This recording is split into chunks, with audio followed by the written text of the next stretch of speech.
everyone. Welcome back to another episode of Dead Men Walking. I'm your host, Greg, and to my left is Mr. Jason Hamlin. Hey, what's up? How you doing, Jason? Great. So good to see you again, brother. You too, man. You know, this is becoming my favorite part of the week when we get to sit down and just talk and... Be a couple knuckleheads. Absolutely. And, you know, we've got a great guy on the...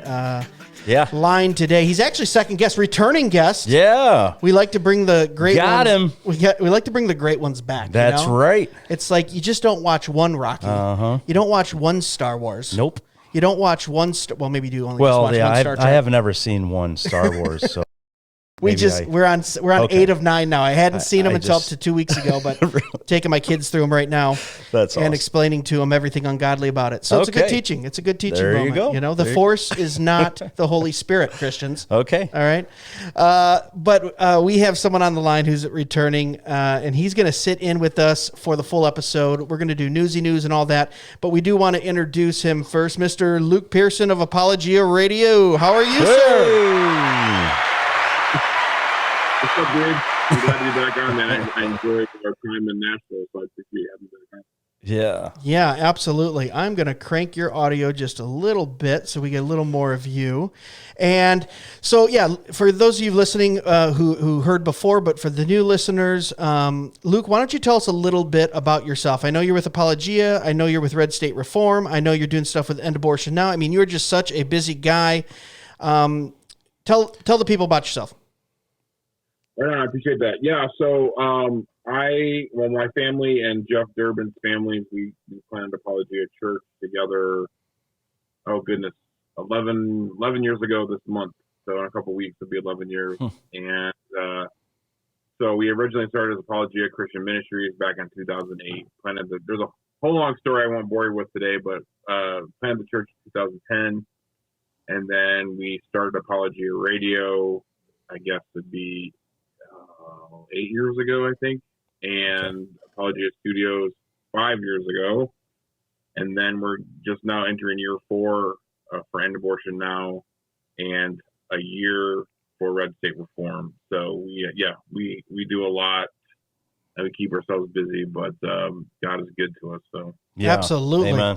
And I know Apologia Radio has ministered to both Jason and I, definitely, in what you guys do out there. And it's crazy because you guys get a lot of national attention, even within the Christian community, of what is going on. And sometimes you guys are, lack of a better term, not setter, but other churches do look to what you're doing. And I know you've been holding strong in the pro-life advocacy movement. We're going to get into that in a little bit here. But first, we like to do a segment called Newsie News, where we just talk a little bit about maybe current events or politics or religion, or sometimes just something fun. We pull a couple news articles out. Luke, you feel more than welcome to jump in and comment. Let's do some Newsie news. The news.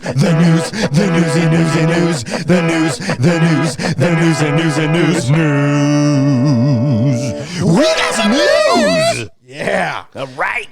So what's our first thing we're going to talk about here, Jay? Yeah. So this past week, there is a cryptocurrency that's been popping. And it's called Dogecoin. I know nothing about cryptocurrency whatsoever. I see Bitcoin is all the way up to 44,000 today or something per coin, because Tesla just actually bought $1.5 billion. Like $1 billion, yeah. Yeah, coins. But anyway, Dogecoin was built off of a meme. Yeah, the Doge dog. The Doge dog. Yeah. And this thing started around 0.004-ish or 2-ish or something like that. Less than a penny. Don't quote me. But right now it is up to 8 cents. And a lot of investors are jumping on. I mean, we have everyone from Elon Musk, who says that he is the self-appointed CEO of Dogecoin. Gene Simmons is involved now. Snoop Dogg's on board. Snoop Dogg is on board. There's a lot of people in the hip hop community. But yeah, this is just an interesting thing that's going on right now within the investment community. So there's all kinds of cryptos out there, and some of them really make sense because basically crypto is backed by time. So it takes so long to create the crypto. just like our money, unfortunately, like our American dollar, it's not backed by anything. We went off the gold standard in the 70s. We can just print it out of thin air through the Federal Reserve. So a lot of people are gravitating towards crypto because they see it almost as a safer bet than the American dollar, which most the American dollar's down right now, right? Is it? I wouldn't be surprised. Yeah. But yeah, I mean, I think Tesla's trying to get it to where you can buy their products with Bitcoin. Bitcoin. I mean, that's huge when you have Tesla backing a Bitcoin, because it was on the fringes just 2-3 years ago. Luke, so what do you think? Are we going to add Luke Pierson to the name of celebrities that's going to invest in crypto? Actually, it's a long story, but my wife's cousin just did buy some of that the other day. We had, I think we had like $30 we had given them for another thing, and they were like, "Hey, we're gonna dump this money into those Dogecoin if you guys bring a bunch of family." And I was like, "All right, go for it." So, yeah, I think I have. I actually own some of that. I don't know how much. But, yeah. Hey, just ride it out. You know, is it biblical to invest, guys? Is that a? I think so. Oh, I think there's some parables about investing. Yeah, definitely. I actually just got some silver last week, so nice. Supposed to explode. Yep, nice. This year, that's another one. Yeah. I put in an order for some silver and missed out by 2 cents, so I didn't get my order for silver shares. But it's crazy. I think you use wisdom and discernment in everything we do, including investing, right? So you mean put your money in a slot machine and pull the handle, right? Oh no. Casino's not investing. Yeah, here you go. Completely. Yeah. Right. All right, let's move on to the second story. Yeah. Go ahead. What do we have? So I found this one because this was on our radar because we just had Doreen Virtue on. We had the cultish guys on. We had Stephen Bancarz on, all within the last 90 days. Yeah. We had this really weird, 2 months of kind of new agey, kind of mysticism NAR, theme, NAR theme, right? Yeah. And back in the news, Christianity Today just did an article on the Enneagram, and they said, can we do better than the Enneagram? Although the pastors point to the Lord, when we look at it, it was a very soft article, actually, and it just says, it looks like it could be rooted in humanistic and in mysterious, mysticism. You think? Can we do better than Enneagram? So I just went, whoa, this is something that even the boys at Cultish, which obviously has a link with Luke here. Yeah. They've been talking about that for a year and a half. Right. And now we have mainstream Christianity starting to question it. And they going, should be. They should be, right? Right. I just thought it was funny because it felt like such a subculture, sub-Christian culture issue. You'd talk to people and they go, yeah, I know about it. There's nothing wrong with it. But then you're talking to the Stephen Bancarz and the cultish guys and the Jeremiah, Roberts and the Doreen Virtues, and they're like, no. Right. That is rooted firmly in New Age. This is the same thing as Christians going to astrology to try to figure out what's going to go on next week or how their month's going to go or whatever. I know a lot. I won't say a lot, but I know too many Christians that take root in fortune cookies and horoscopes. Yeah. I'm like, really? Yeah. I don't know. It's unfortunate. But I thought that was a news article to bring up. You can check it out, the self-help movement that is upending American Christianity. Forge picked that up, so did Christianity Today. Yeah. And then what do we got for our last one? Oh, we have some legislation going on in Arizona right now. This was picked up by PBS NewsHour, which I don't really read PBS, but I did for this one because we have the gentleman that's taking part in this legislation. Yeah, I was going to say, do we know anyone that's a part of this? If only we knew someone we could talk to about this. Oh, wait a minute. Yeah, so it's an article basically saying that the state legislatures out in Arizona, with the help of some lobbyists, I guess you could call them, we'll see what he likes to be referred to as, are working some bills through the legislation to essentially make not only abortion illegal, and he can speak better to this, but also be repercussions. Yeah. If you commit homicide, if we truly believe abortion is murder, then there needs to be repercussion for committing murder. Right. And that's actually all over the internet right now. I've seen it go viral, some of Luke's videos. Obviously, if you just type in abortion legislation in Arizona on Google, you've got 100 different articles coming up. So Luke, you guys are creating some waves with this, and that's why we wanted to have you on. So we'll get right into it right now. You're working with Arizona legislature through red state reform, if I'm correct. Talk a little bit about that. What's that work entail? Yeah, no, I appreciate that. I did see that article from PBS, and I was surprised PBS picked it up, but I'm glad for that. I will say the article was awful. It is. But, any exposure with this, I guess, is good exposure. So it's funny, if you read the article, the only conservative pro-life person they interviewed was Walt Blackman, who is our state rep that's sponsoring the bill. Yeah. Everyone else they interviewed was just a bunch of liberal pro-death people and stuff. Yeah. Right. It's interesting stuff. Yeah, no, I appreciate that. So Red State Reform is the 501c4 we started last year, which is a lobbyist group. And then we actually started with our Action for Life, which you can go to takeactionforlife.org is the website for it. But Action for Life is our pro-life project of Red State Reform. So that's focusing strictly on ending abortion in our nation. So we're working. I'm with that and with an abortion now. So I'm coming from both angles on that. But 501c4. That's our lobbyist group, Action for Life and Red State, and then obviously End Abortion Now is our prophetic, gospel-driven side. It's a ministry of Apologia Church. So we working with Walt Blackman. Like I said, he's one of our state reps here in Arizona. Awesome man, very bold, courageous, and so we did on January 22nd was the day that we dropped the bill. That was the anniversary of Roe v. Wade, and so we dropped that bill, and right now it's waiting to be put into committee. But it is a complete, total abolition bill. Actually, abortion is already illegal in Arizona. Arizona State Bill 13-3603. It's been illegal since Roe v. Wade. Really, they put this law into place after Roe v. Wade in the 70s, and it's just not being enforced. So essentially, what we've done is taken that bill that's on the books and made it better. And right now, it's illegal. Like I said, I think the doctor gets 1 to 5 years in jail or something, something silly like that. So it is illegal. Like I said, we took the bill, we made it better, strengthened it, essentially saying we're going to defy Roe, and Roe v. Wade is a court opinion, it's not law. And and so essentially what we've done is we've made Life Act. It's called the Life at Conception Act. So essentially we've stated that life begins at conception, and so the baby in the womb should be treated as a human being outside of the womb.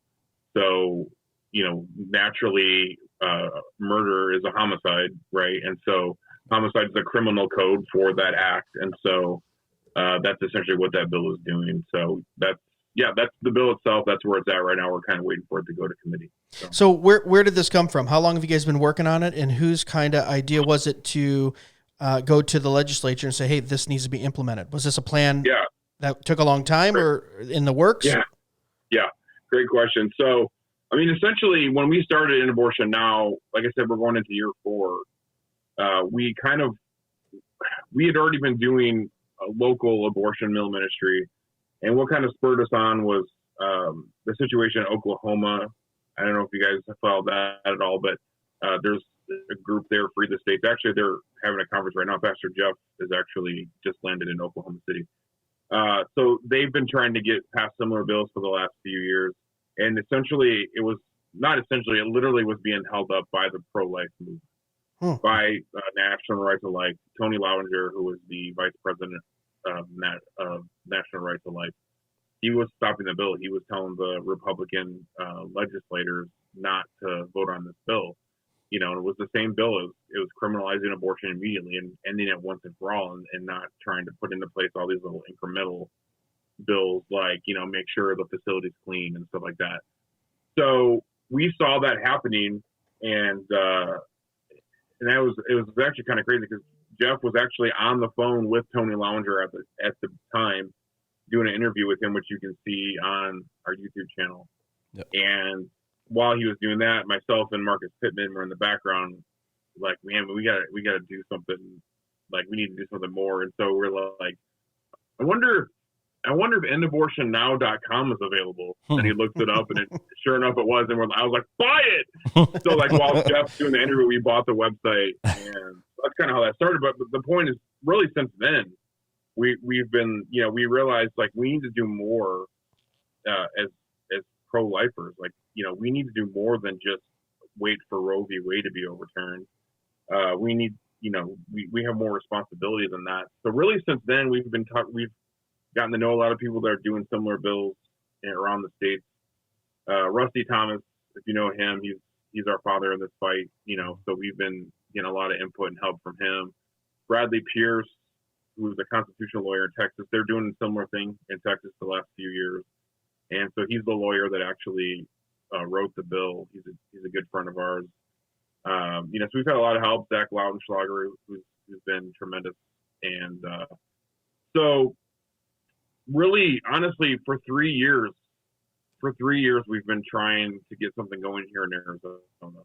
And we've known about Walt Blackman for 2 years. So he's going into his third year right now.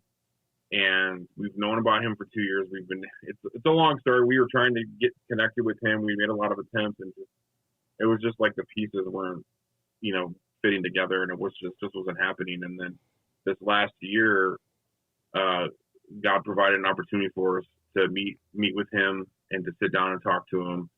And right away, he was like, "Yeah, let's do this. I'm in. Let's do this."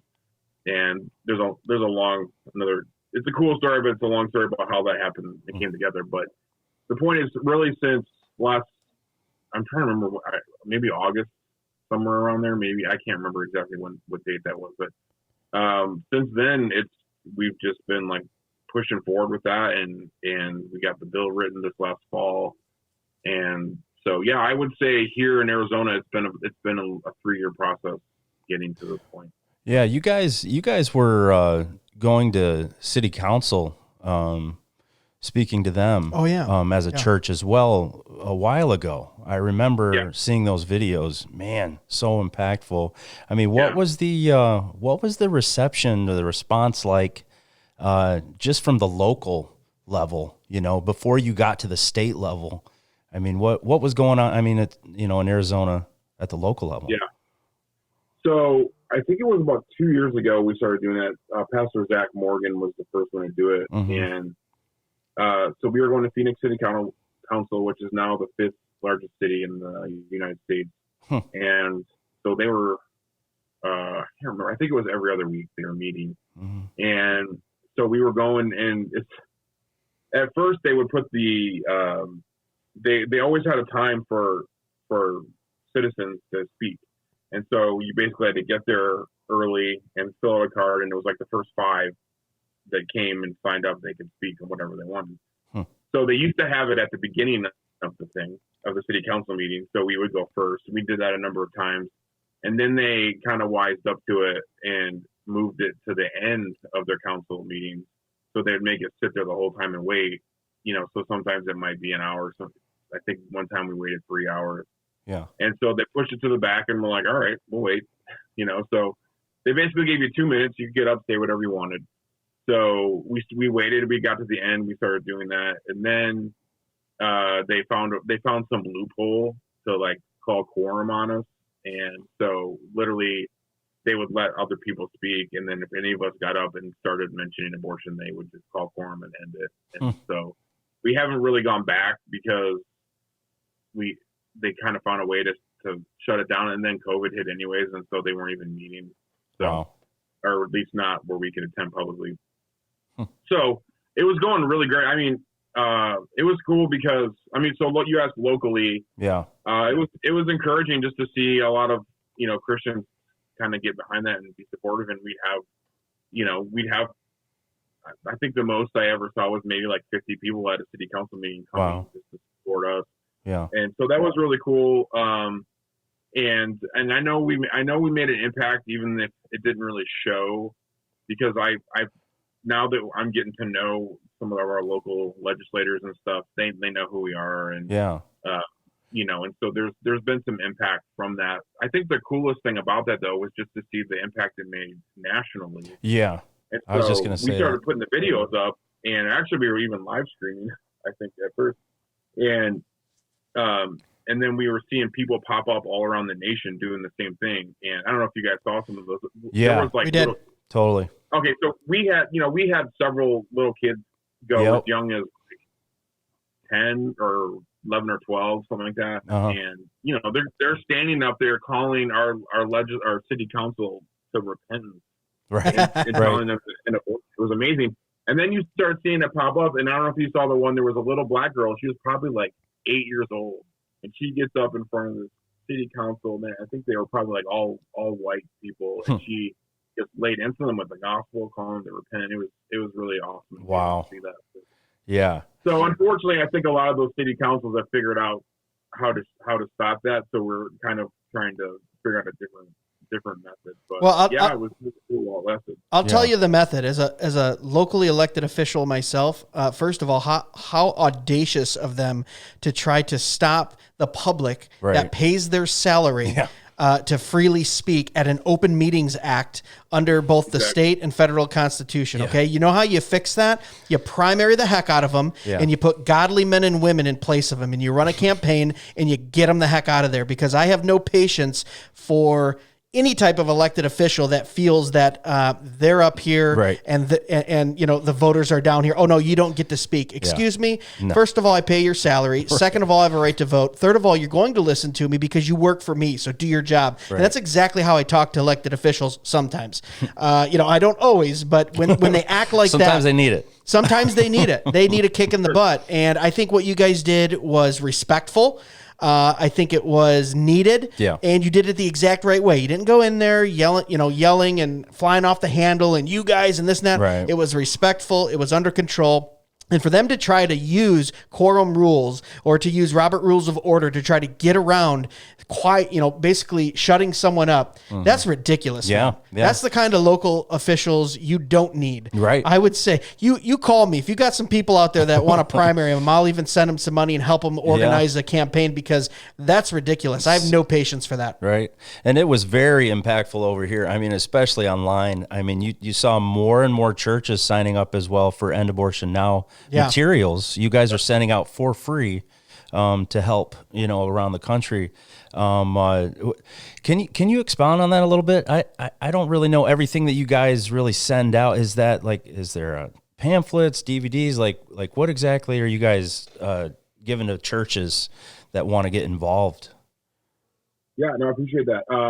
So basically, when a church or ministry signs up with End Abortion Now, the process is you go online, you can fill out this form, and essentially End Abortion Now is just basically it's a banner, it's an umbrella. It's not like you're self-autonomous if you join under. We're not standing over everyone. Right. But they agree to a basic, gospel message essentially. But what's unique about what we're doing is it has to go through the local church.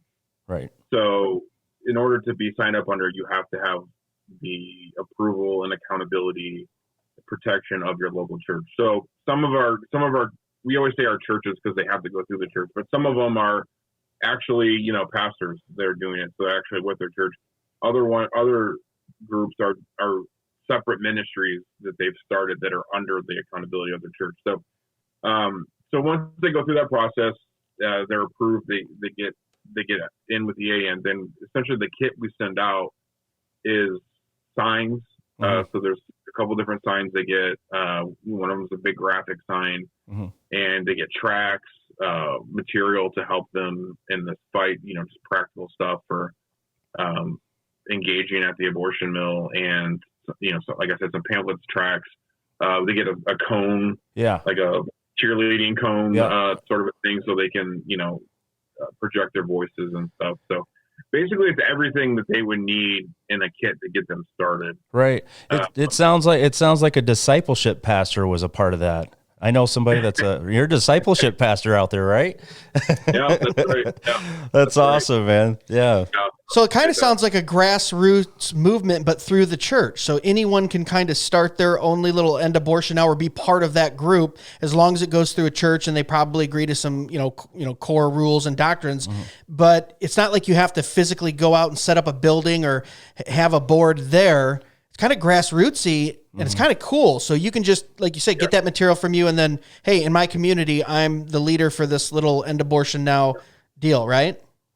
Yeah, so essentially, yeah, you're right. So we actually have we're hit close to 700 churches now, globally. Global, yeah. So we're seven nations. So not just the U.S. Praise God, man. Amen. Praise God. Northern and Southern Ireland, Scotland, Australia, and New Zealand. And so yeah, basically, like you said, you're right. So you start your own little ministry under, the accountability of your local church, and basically what we want to do is just help support and help provide resources and training. So once you sign up, we also have a portal essentially you can go to where we have all kinds of training. We have an app for everyone that's part of End Abortion Now, so you can talk to everyone, essentially communicate with everyone, and you can go by your state or whatever, ask questions and stuff. So that's been really cool. And I'm actually to the point, one thing we want to do this year, because it's grown so much in even the last year, is I'm working on hopefully setting up state reps. So people that we know, that we trust, that we vetted, will be, be a point person essentially for each state. So wow. If there's other ministries, because obviously with 700 churches, there's more than one ministry per state, right? So they'll be able to communicate more locally, and then even if ministries run out of their resources, like the signs and the tracts and stuff like that, we're able to get them. We're able to get all the supplies to our teams, our churches for cost, so they're not having to spend a ridiculous amount of money for these supplies. So we get really good rates on all that stuff. So it's really, we're able to help that way as well. Okay, Luke, I'm going to pull a presidential press secretary here. I'm going to circle back on something you just said. We got dad jokes. And so you made mention to the fact that there was people in the pro-life movement that was objecting to the stuff you're doing in Arizona to actually deem abortion as homicide and have criminal repercussions. Why do you think there's Christian pushback on that? I talk to any pro-life advocate. I say, do you believe abortion is the majority of them will say absolutely. So then why shouldn't there be criminal repercussions for homicide, for murder?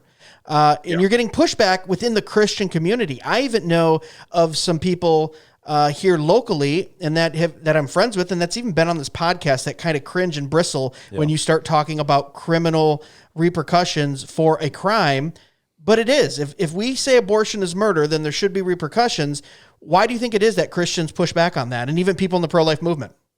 Yeah, great question. So there's a couple different reasons why. The number one reason is that the pro-life industry, and we call it the pro-life industry, that name alone should help explain why.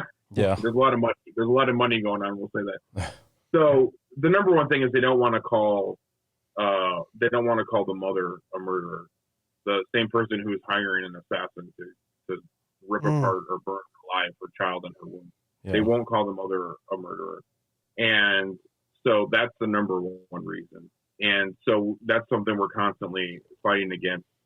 Even with this bill, we've already encountered that, which we knew we would. And so essentially, the way, so like even our bill, so this is how these bills are structured, is like people just assume that, people are literally say, oh, you just want to kill mothers. Like, no, I don't. Right. Right. But just like any other crime, just like any other homicide, if this was put into place and abortion truly was illegal and being enforced, if a mother was found, aborted her baby, murdered her child, like she would have to go before a court, before a jury, and have a trial, just like any other homicide. Right. Yeah. And so that to say, like, are there mothers that are possibly forced to have abortions? Yeah, absolutely. Are there mothers that maybe don't know what they're doing? Very slim, Right. very, very slim that ever happens. But those are possibilities, and if they were to go before court and the court found them not guilty, then they wouldn't, be guilty of homicide. They wouldn't receive the penalty for murder. But the majority of the time we see women go in, and we have countless videos of women going in to have an abortion. They know exactly what they're doing. They know it's a child, and they'll say it to us like, I have the right to murder my child. Like, they know what they're doing. Right. But the pro-life industry doesn't want to call those mothers murderers, essentially.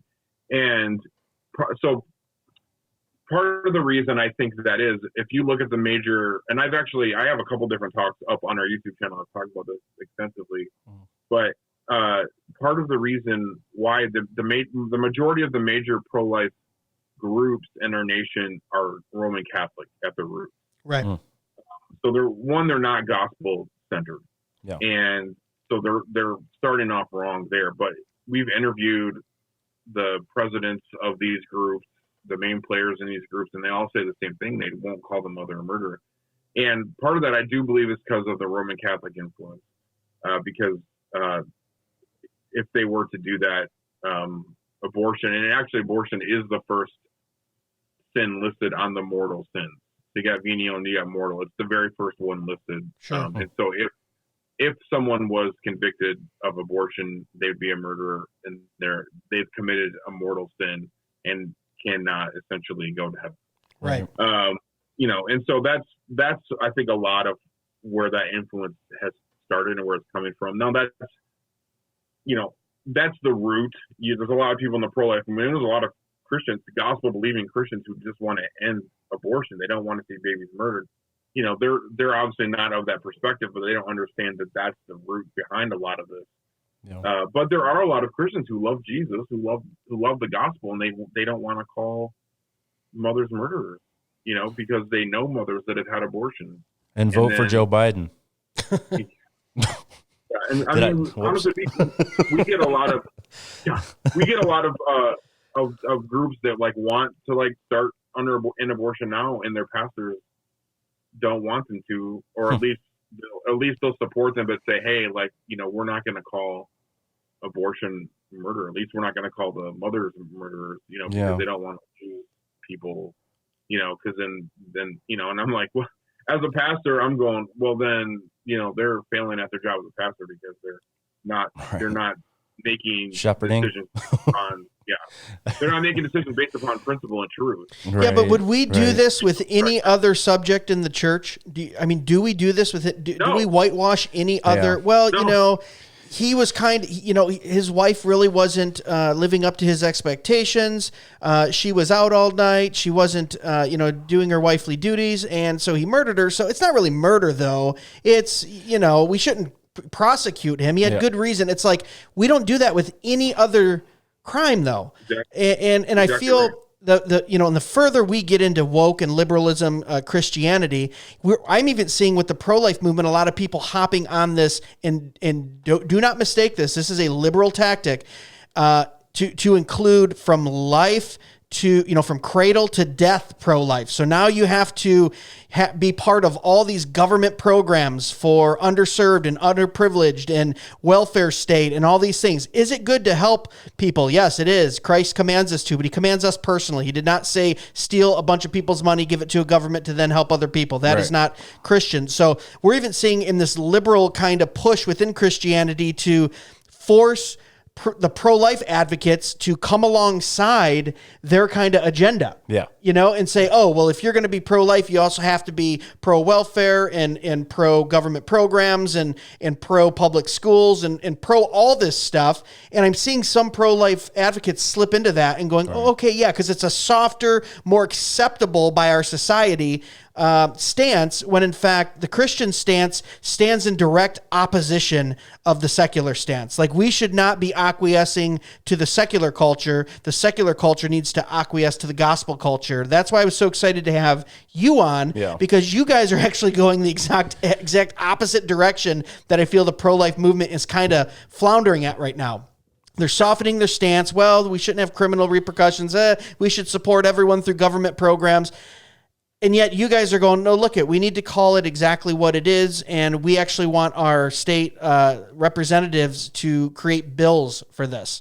What's your timeline on that? It's in committee right now, but you can't really tell, honestly, with state bills. I worked here in our capital, and sometimes it can be in and out in 2 weeks. Sometimes they can linger there for a year. Depends on what they want to do. But do you have a projected timeline on seeing the light of day to maybe even getting this to a vote once it comes out of committee? It's actually not in committee yet. It's kind of in limbo, so we're waiting for it to be assigned. And you know how this works. So basically, the House president is sitting on it right now. So, does it have any co-sponsors? Yeah, it has eight, I think, co-sponsors. Yeah, then it needs to get into committee, or he could face repercussions as your House Speaker. Right. So here's part of the problem, and I think is to kind of go back to what we were talking about a minute ago. So in Arizona, there's the Center for Arizona Policy that they've been like the main conservative lobbyist group for 20, 30 years or something here in Arizona. Basically all the conservative legislations come through them. Their lawyers write everything. They've done all the pro-life bills that are garbage, if you ask me, but they're the ones that have done it. So we know them. We know the president. Her name's Kathy Herod. We've known her a long time. We've met with her. We've prayed with her. She's a Christian, and this is what's crazy. So the 22nd we had the rally, dropped the bill. That later that day, she starts posting on her Facebook page and tweeting out that they're very pro-life and they want to end this and all that, but they won't. She just straight says we won't support anything that calls mothers murderers, essentially. Yeah, I think I saw some of that. Yeah, and so we actually talked about last week on Apologia Radio. If you're able to check out that episode, we talked about it pretty extensively. But so that was the same day. Now she's the main voice in the pro-life movement here in Arizona, right? And in the pro-life industry. And so we were doing this radio show last week, and literally as we're doing the show, Jeff's talking, and I'm like, you know what? I'm going to see what pro-life bills they have going on right now. So I pull up the one, and it actually just got read in the state Senate. I think it was maybe even approved in the state Senate the other day. And, it's the same typical, this bill makes sure that aborted babies are buried or cremated. Stuff like that. There was a bunch of stuff. And then at the very end, it kind of threw in this. They actually were trying to repeal the portion of the existing law that makes the mother a criminal for having an abortion. Mm-hmm. So here we are, saying, here we are trying to put this bill in that upholding the existing law that the mother is a criminal that has an abortion. And they, on the flip side, are putting this bill trying to repeal that section of it. Exactly. Opposite, I was like, oh my goodness, I couldn't even believe what I just read. She's actually doing us a favor because she's showing her colors and absolutely, here to make sure everyone knows what's going on, and she will be held accountable. So that's partially why it's being held up right now, because you have all these our Arizona legislature is primarily conservative, and we have the majority House and Senate, and Republican governor, all that, and it's being held up because the pro-life industry that's controlled all of the conservative legislators for so long is saying, don't support this bill. But now they're put in a peculiar position where, they're going to have to answer for why they're not supporting this bill. Absolutely. And we've also, let's see, I don't think we've actually, there's a separate bill we were going to put in, but I don't think it's been dropped yet. They were working on that also help support some of that. But anyways, that's what's going on with it right now. Yeah. Cool. Jason, you got anything else for Luke as we wrap this up and put some bookends on it? I guess I was just going to speak to the listeners just real quick. Do it. You guys really need to check out everything that we've been talking about today, End Abortion Now. For sure. There's 2 movies out there called End Abortion Now, and they will impact your life. Yeah, I mean, this is the real deal, man. These guys are out there on the street. Putting in the work. They're loving these women and you know, sharing the gospel first and foremost. This is not something that I don't know. I didn't even know about it before I started watching a lot of these videos. I mean, these guys were they got guns pulled on them. They've been spit on. They've been hit. I mean, there's a lot of stuff going on at these abortion mills over life, and they are fighting for life. And I'm just excited about everything that's going on, and it just continues to grow. I mean, you guys started with that mustard seed, man, and it is growing, and it's awesome to see. And thank you guys so much for the work that you're doing, Luke. Yeah, I appreciate it, son. I really do. And just as a correction, the films are Babies Are Murdered Here. Oh yeah, that's right. I'm sorry. No, you're good, man. So Marcus Pittman did that, and Babies Are Still Murdered Here. So yeah, Babies Are Murdered Here.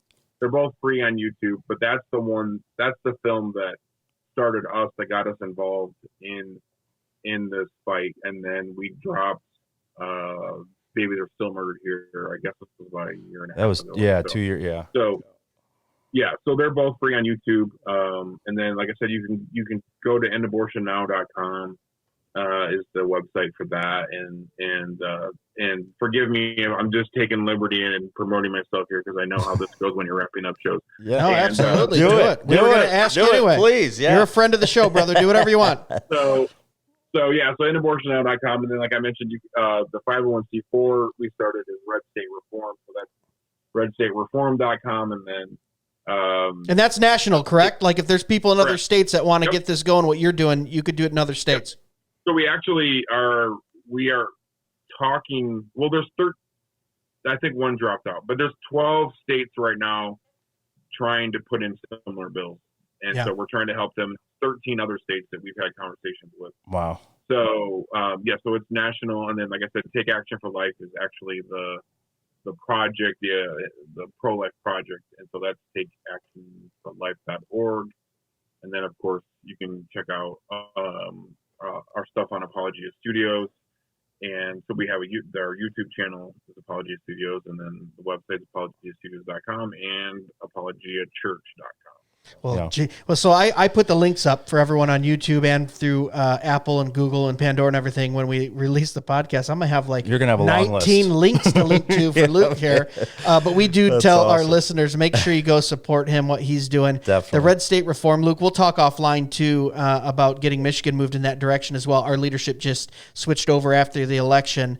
Although we have Gretsch the Wretch here as governor. We could still get stuff started. You know how it works in politics. You can get bills. They can sit for a little bit, but who knows what will happen here in Michigan governor-wise in 2022. Yeah. But Luke, thank you so much for coming on, brother. You, we do appreciate you, and hopefully we can have you back when this sucker gets to, gets through the chambers. Yeah. And who knows, we might be talking to you after it's signed into law. But we love you, brother. Yeah. And for those of you listening, make sure you're listening and commenting. You can go to the website, dmwpodcast.com, for all of our information, for the merch, for where the podcasts are, the videos, all that good stuff. We do appreciate the feedback. We just got some feedback this week. It was so awesome. We had a guy say, man, I just started listening. You've rekindled my love for Jesus. Right. I said, dude, that is a great message Praise to get. God. We said, if one person, if God is glorified, if one person, it's worth it. So, guys, thank you so much. And as always, God bless. Be sure to follow us on Facebook and Instagram at Dead Men Walking Podcast for full video podcast episodes and clips, or email us at deadmenwalkingpodcast@gmail.com. None you biff.